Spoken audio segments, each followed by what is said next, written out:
Hello friends, आज हम देखेंगे म्यूचुअल फंड के अंदर ईएलएसएस एंड पीपीएफ, ये दो में कंपैरिजन क्या है, कौन सा वाला बेटर है और किस में ज़्यादा रिटर्न्स मिलता है।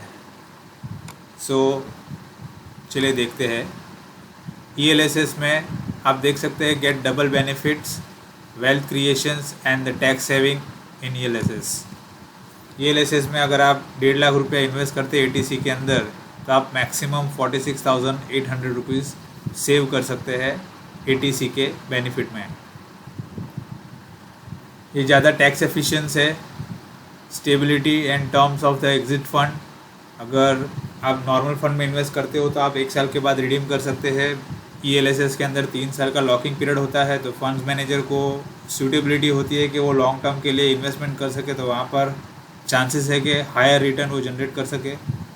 लोअर लॉक इन पीरियड, अगर अदर इन्वेस्टमेंट प्रोडक्ट्स हम देखेंगे उसके कंपैरिजन में ईएलएसएस में सिर्फ 3 साल का लॉक इन पीरियड होता है और साथ में टैक्स बेनिफिट भी मिलता है।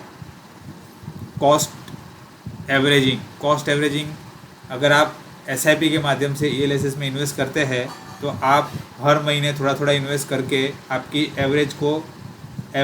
आपकी एनएवी को आप एवरेज कर सकते हैं।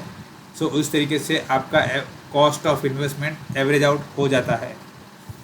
अब हम देखते हैं अदर इन्वेस्टमेंट प्रोडक्ट के साथ कंपैरिजन ईएलएसएस का।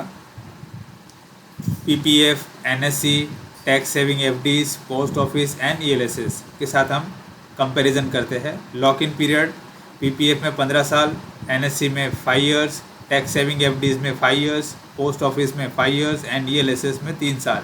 तो आप देख सकते हैं सबसे कम लॉक इन पीरियड ईएलएसएस के अंदर होता है। रेट ऑफ इंटरेस्ट हम देखेंगे, पीपीएफ में 7.10 अभी करंट इंटरेस्ट रेट चल रहा है, एनएससी में 6.80, टैक्स सेविंग एफडीज में 5.40 और पोस्ट ऑफिस के अंदर 6.70 का इंटरेस्ट रेट मिलता है। और ईएलएसएस के अंदर इक्विटी लिंक सेविंग स्कीम होने की वजह से यहाँ पर ये सारे जो कैटेगरी है उससे ज़्यादा रिटर्न्स अर्न करने की पोटेंशियल है। इससे ज़्यादा रिटर्न्स ईएलएसएस अर्न कर सकता है। यहाँ पे टैक्स एफिशिएंसी देखेंगे, टैक्सेशन रिटर्न्स देखेंगे तो पीपीएफ में टैक्स फ्री होता है, एनएससी में टैक्सेबल होता है,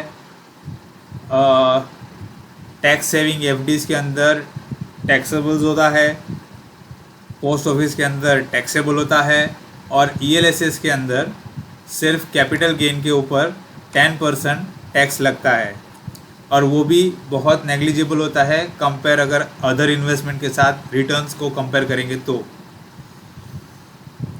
अब हम देखते हैं कि अगर हम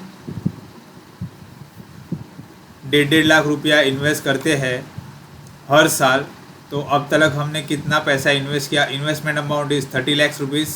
उसका अगर हम कंपैरिजन करेंगे तो पीपीएफ में उसकी वैल्यू होगी 74 लाख और ईएलएसएस में 1,97 लाख। आप डिफरेंस देख सकते हैं। ये तो मैंने सिर्फ आपको ईएलएसएस बताया, आप अदर इन्वेस्टमेंट भी कर सकते हैं।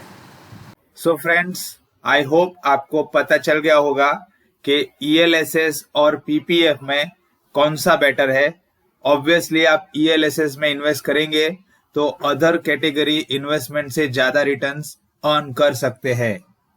फ्रेंड्स, मिलते हैं ऐसी कोई नई वीडियो में। तब तक के लिए जय हिंद, वंदे मातरम।